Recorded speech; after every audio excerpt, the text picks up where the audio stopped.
प्रिय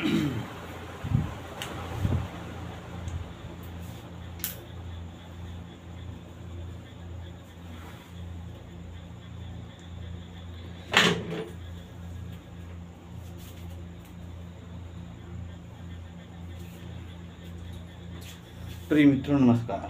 ऐसा है, हम जो है आप लोगों को पूर्व में पढ़ा रहे हैं। तो मेरे प्यारे साथियों, पूर्व में 3 श्लोक तक आप लोगों को पढ़ा चुके थे। अब आज चौथा श्लोक पढ़ाना है। तो उसमें ये बात हो गया था कि भाई यक्ष को श्राप लग गया, क्योंकि क्या किया, वो फूल तोड़ने में असावधानी कर दी है। तो फिर शापित मेघ जो है रामगिरी आश्रम में निवास कर रहा है, और सब बता ही चुके हैं रामगिरी आश्रम विशेषता। तो ऐसा रामगिरी प्रदेश था। फिर दूसरे में है तस्मिन अद्रौ, मैंने रामगिरी आश्रम पर्वत पे हो, तस्मिन अद्रौ अबला विप्रयुक्त, ये सब हो गया। फिर जो है फिर ये हुआ कि क्या नाम है वो तस्य कसम पूरा कौतुका धान है, तो ये वाला हो गया। अब इसमें बताया जा रहा है प्रत्यासन्ने, सावन के समीप आने पर। तो मेरे प्यारे साथी इसको पढ़ दे रहे हैं एक बार। 4, 6, 7 तो हमें बताए ही थे, इसमें 4 पे होगा। पहला प्रत्यासन्ने नभसि दयिता जीवितालम्बनार्थी जीमूतेन स्वकुशलमयीं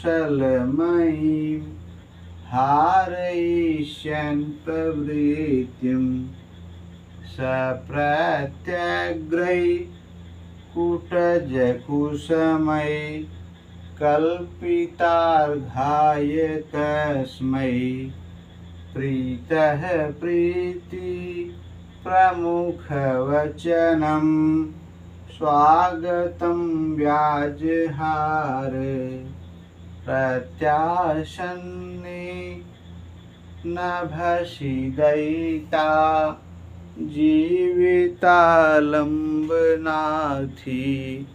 जीमूतेन स्वकुशलमयीं हारयिष्यन् प्रवृत्तिं सप्रत्यग्रै कुटजकुसुमै कल्पितार्घाय तस्मै प्रीतः प्रीति प्रमुखवचनं स्वागतं व्याजहार।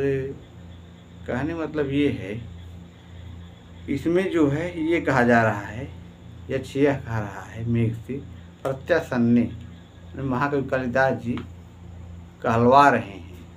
कर्ता कौन है? कालिदास जी। और कह कौन रहा है? यक्ष। तो वही कह रहे हैं कि सावन के समीप आने पर प्रत्यासन्ने नभस दयिता जीविता लंबनार्थी। दयिता माने कहने मतलब ये है कि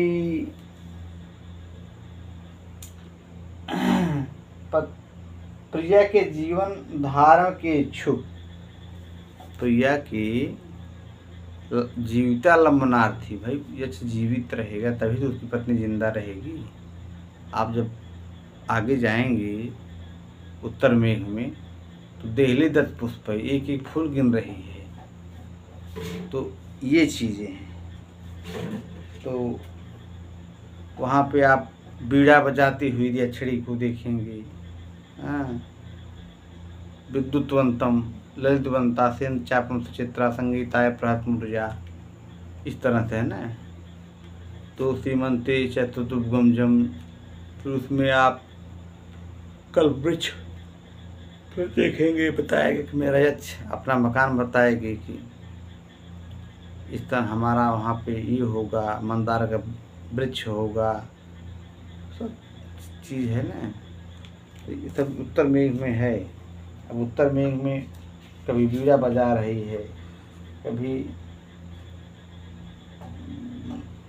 यत्र उन्मत्र नृत्य नलिन्य पादपानित पुष्पाहन श्रेणी, ये सब चीज़ें हैं। अब तो सब उत्तर मेघ में है।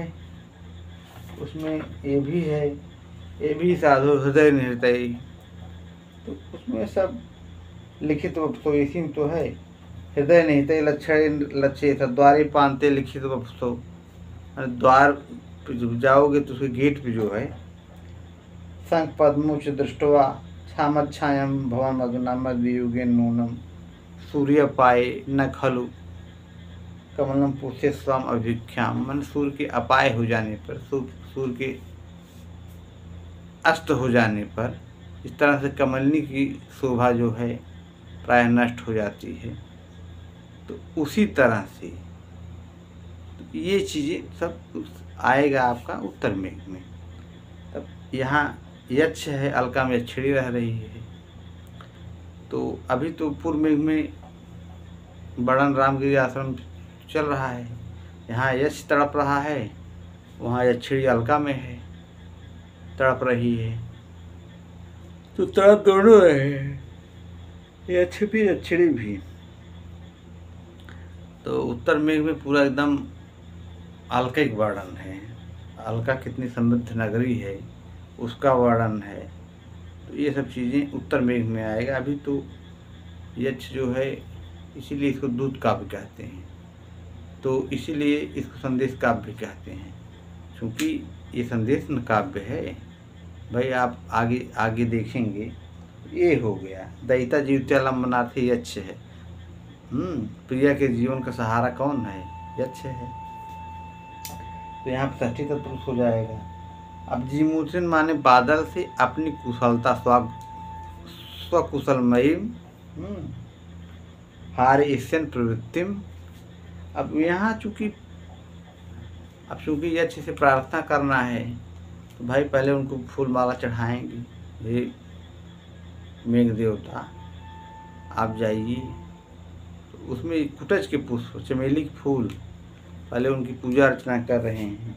जीवों सकुशलमय महारेशन प्रवृत्ति स प्रत्येक ग्रही कुटज कुसुमय कल्पितार्घ है तस्में प्रीतः प्रीत मुखम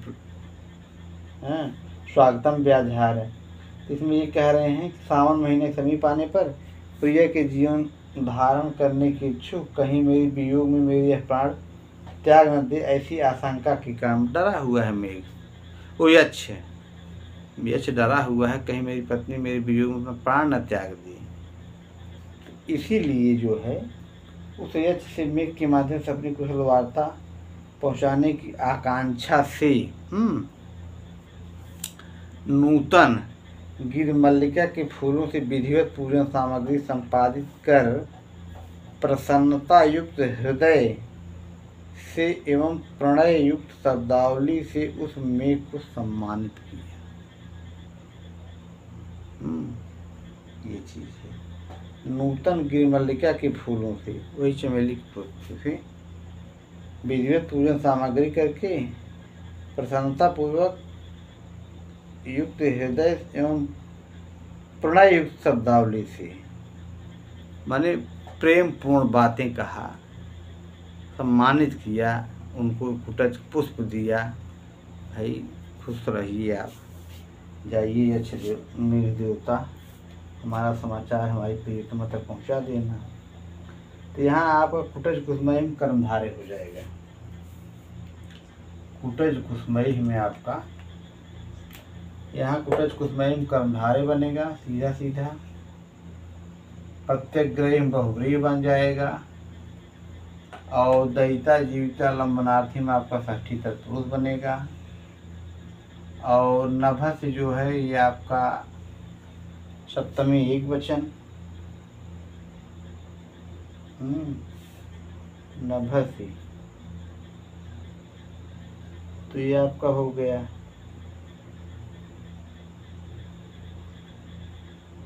प्रत्यसन्ने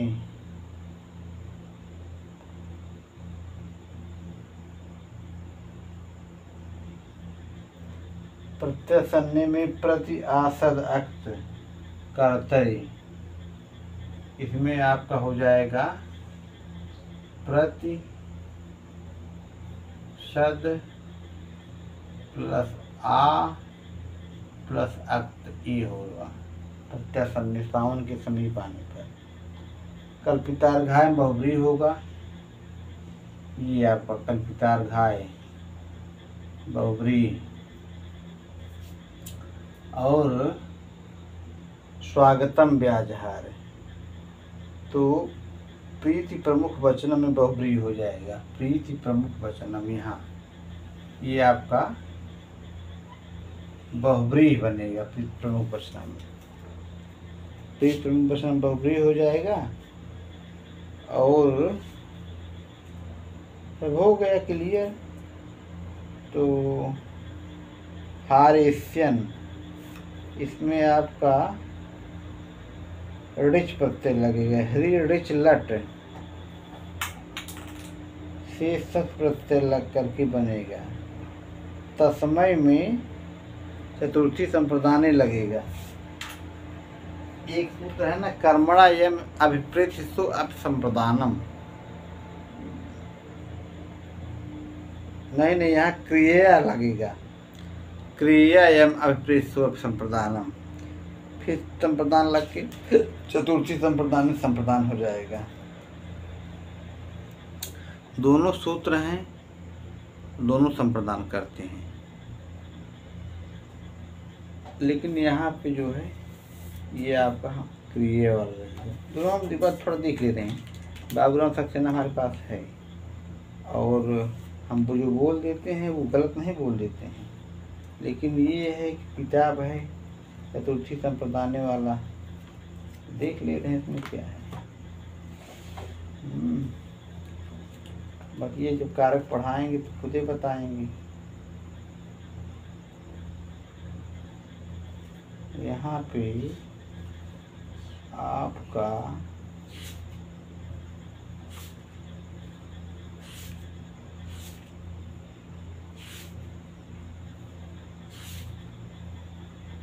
हाँ, कर्मणा पहला सूत्र है कर्मणा यम विपरीत, दूसरा वाला क्रिया यम अविपरीत को संप्रदान, ये वार्तिक है तो यही वाला इसमें लगेगा। तस्मय में, तस्मय में जो ये है ये वही चतुर्थी संप्रदान में वही हुआ है। इसमें कह रहा है कि एक मिनट कहाँ गया, इसमें ये है क्रिया एवं अप्रेस्व संप्रदान, तो फिर दो सूत्र लग जाएगा, एक क्रिया वाला लग जाएगा, क्रिया एवं अभिप्रेत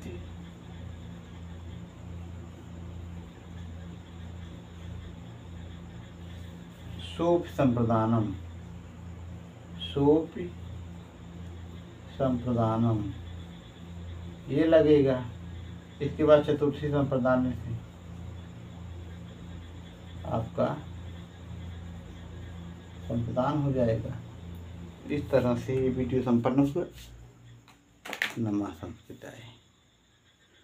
लाइट भी गुम हो गई।